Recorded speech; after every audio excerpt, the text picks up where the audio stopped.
I was living on the 6th floor of a loft building on 6th Street in San Pedro in Skid Row. It's sort of ground zero.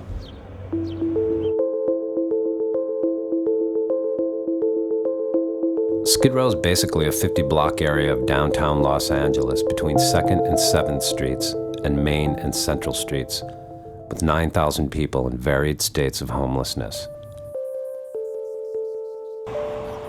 Psych patients, crack addicts, heroin addicts, soccer moms and gangsters, artists, Agent Orange vets, the missions, the welfare hotels, the real estate investors, the parolees, the dealers, the sex offenders, and the issues.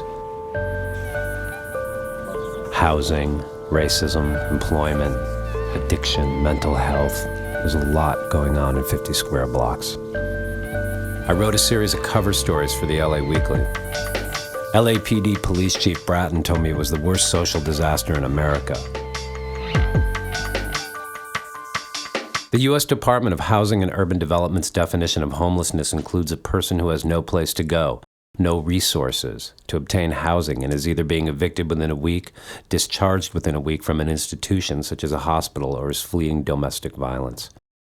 The average age of a homeless person living in the U.S. is 9 years old. 3.5 million people.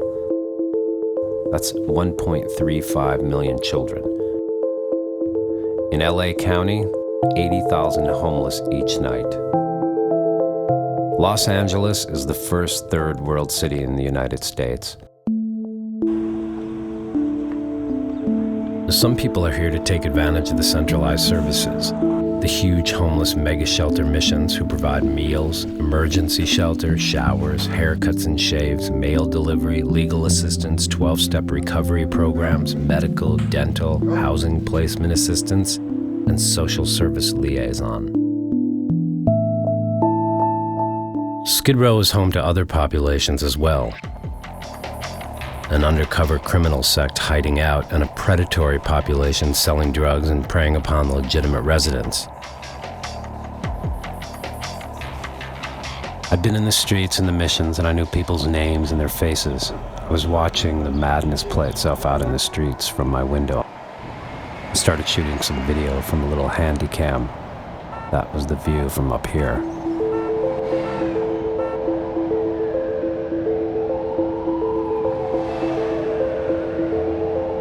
I hit the streets and discovered that what was a frightening sight from a moving car was actually a community of people.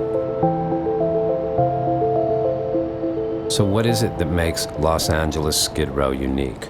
The scope of it and the proximity to the financial district? The five-star hotels and the street sleepers butted right up against each other? The fact that it's predominantly black? How could all of this be happening in one of the richest economies in the country?